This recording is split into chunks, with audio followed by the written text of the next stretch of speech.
Hi everyone, it's Jerry. I'm going to kibitz a game on ChessCube, and I'm going to pick it from somebody who's in the ChessNetwork Cafe. If you're in the ChessNetwork Cafe and playing on ChessCube, it'll populate on this Live Games tab. So I'm going to choose a 5-minute one, and this seems good enough. So 5-minute rated game between a 1992 and a 1976. So apparently we had a Sicilian here. Well, it says it on the right hand side, but I was just looking at the structure right here, seeing the A and B pawns. No black C pawn, no white D pawn is usually an indication we might have had a Sicilian defense. So who is going to be the better side right now? B4 is going to be a big problem, I'm assuming right here. Is E4 going to drop? I don't know that this attack is coming through quick enough. Is F5 going to be the move to be played? No. Okay, white is just opting to get off of the same diagonal as this bishop. Are we going to see some sacrifice in like b4, knight d5, and then if it's captured, knight f5? These two squares in particular in the Sicilian defense, be very cautious of white sacrificing pieces with knight d5 or knight f5. It could certainly lead to compensation in some way for white. But what are the alternatives right here? Maybe knight a4, looking for that b6 square. I don't know that that's really going to be much of a threat. Otherwise, if knight e2, isn't white just dropping a pawn without any compensation? So are they maybe locked into just going forward with that? And that's not the way to go. Queen takes knight, right? So that's very painful. Very, very painful right here. A very tough road ahead right now for the white side here, and this knight is going to have to find a new home, and there is not a good home, really. You do not want to open up this g file. Keep this white pawn around, so just bishop back, or that or that. Just go forward with more simplification. You could just take there, and okay, great. This is going to be way downhill. So hopefully these guys play one more game. This was it was interesting for a brief second, I guess, and then we just had the loss of material. So what do we have? 3 minutes to 3 minutes and 43 seconds. Why is white really seeing some possibilities to come back from this?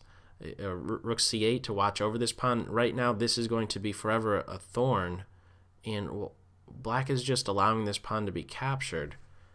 Interesting. Okay, actually, we might still have a ball game here because this A pawn and C pawn could be falling, and this guy needs to go. This is the #1 priority for white right now, because you need to have a flight square for that king. So in considering should it be the A pawn or the C pawn to be captured, I'd certainly be going with this one first, or maybe not, actually, because rook c8, and then this would be a problem.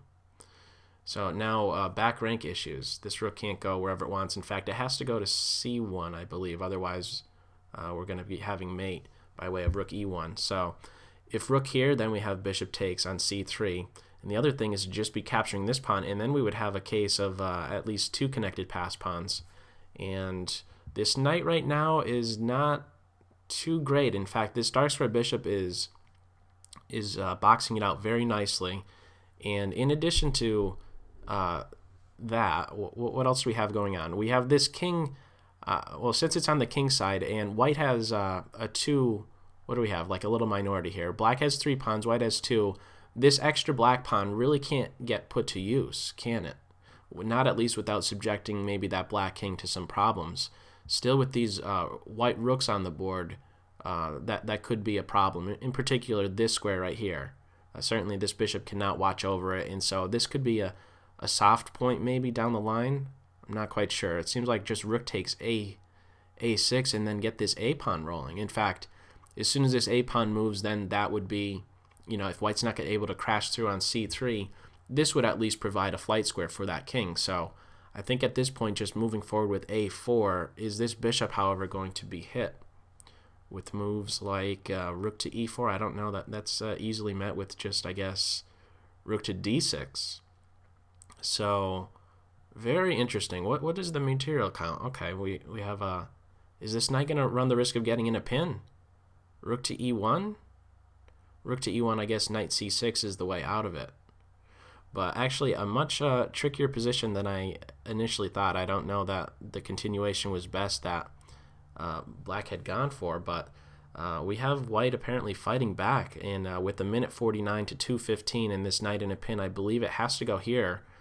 Well, I was thinking it has to go here because of maybe back rank mates, but the bishop is keeping a close eye on a8, so I guess something like rook here would have been quite all right. Black is needing a flight square here. In fact, I think bishop takes pawn right now is best. Bishop takes pawn. If rook takes rook, knight takes, there is no bishop takes pawn because the rook would be defending.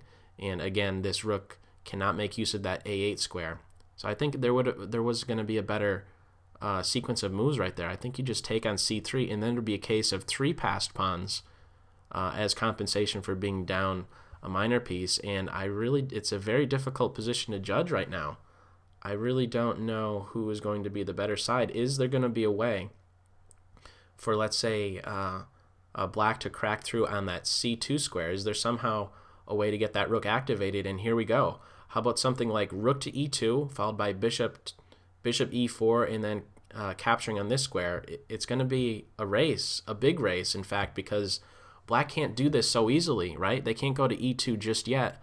However, is there going to be a check followed by, no, for challenges, rook e1, king a2, and then knight g4, and then take on this square?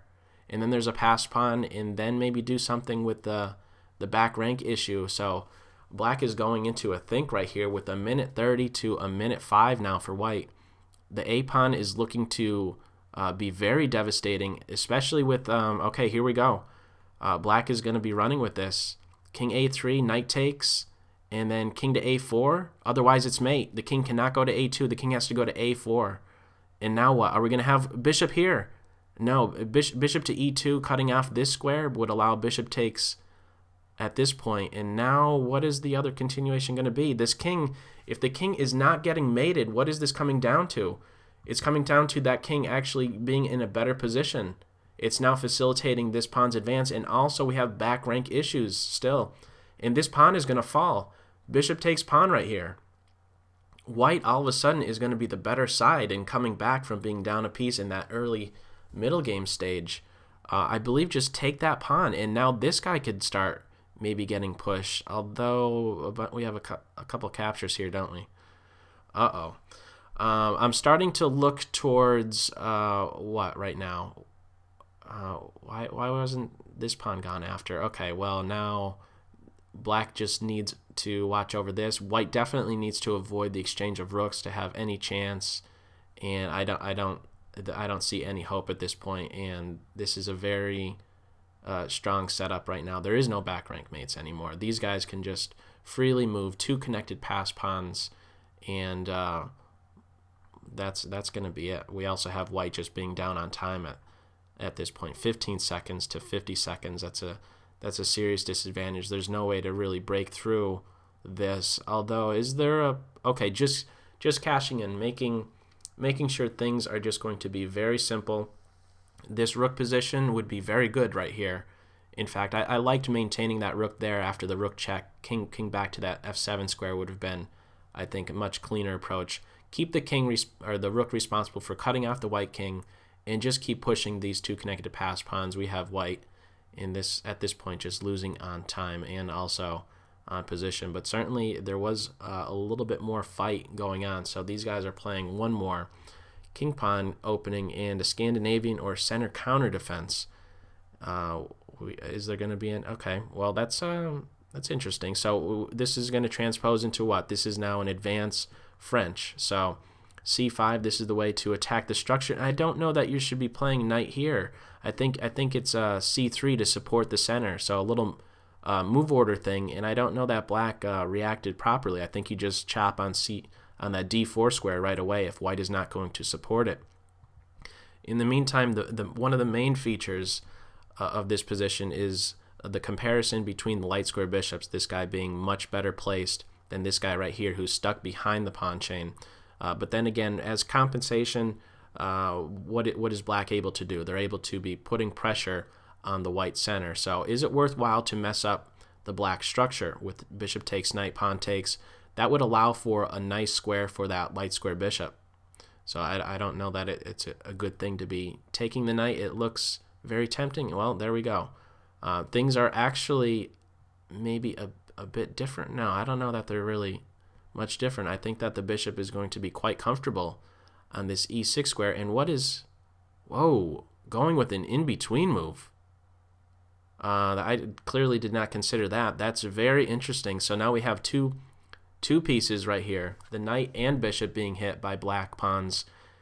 I don't know what to even consider here, or what to even say. And now this pawn is going mad. Wow, look at this. How can I even make sense of this? What's the material count? We have the black king a bit exposed. Is there a way to get a knight to that g5 square? We're going to see. How can I get a knight to that g5 square? I'm not seeing it.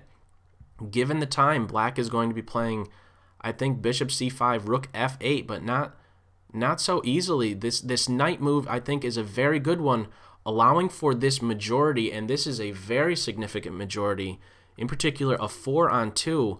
This pawn, if it's allowed to get to that f5 square, is going to be absolutely devastating. We should be seeing f4, f5 right here, at least try to get that in. But no, we have the queen giving a check. Is just a pawn push. Queen h6, you have to get rid of this queen, and actually the queen is trapped. Oh, this is going to be very painful. Bishop g5. Bishop g5 would have trapped the queen. Oh, a missed opportunity right there on the black side. Really could have taken advantage of this queen's position. The queen was just trying to stop the king from sneaking away to that g7 square. Also, it stops the rook from making any movement because of the pressure on h7, but that was a missed opportunity. f4, I don't know that move could really get in. White has, or there's a lot of control that black has over those white squares, and I think that there's going to have to be a different plan by way of rook a to c1 and then c7. What is this knight intending on doing from here? These squares right now are covered. This bishop cannot move. Otherwise, I think white would just want to push here.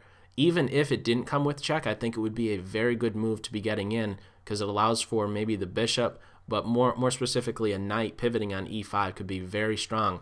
h3 and g4 might be something to look into, and here we go. Trying to flush this queen away from that post on f5, and if black is to stop it, and I think they should take the opportunity to stop that. h5, it gives these squares up, but it's being watched over. I think what's more important is to control f5 at this point. But no, allowing for the queen to get pushed around with g4, apparently. Are we going to have a queen trade? In fact, we could have a really interesting sequence of moves coming up with the queen moving, the pawn push a couple times, and then a discovered attack or discovered check on the king picking off this rook. Instead, rook a to c1. I would be more inclined to just push g4 right away, but I guess if black wasn't going to stop it before with h5, they're probably not thinking about stopping it now. Am I going to be completely wrong with that? Rook takes rook, and then get the other rook maybe over here, or just push g4 right away. I like pushing g4 right away. I want to do this sequence of moves, g4 and f5, while this rook is still on h8. So this possibility of pushing to e6 would come with the win of material maybe in some lines. So I think the action to take is right now with g4. I don't know what else to consider.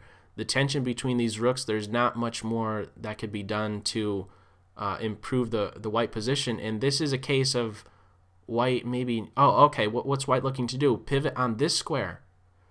Interesting. And okay, very interesting way to go about things right now. Looking to actually win material.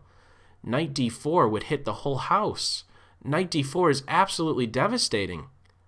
Oh man, this is going to be very painful. Knight takes queen check, an in-between move.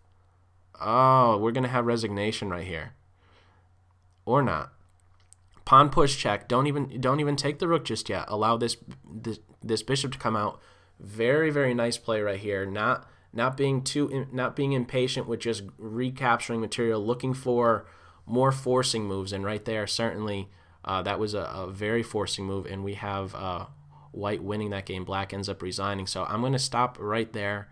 Certainly a back and forth game, and I hope you enjoyed it. So That's all for this video. As always, I hope you got something out of it. Take care. Bye.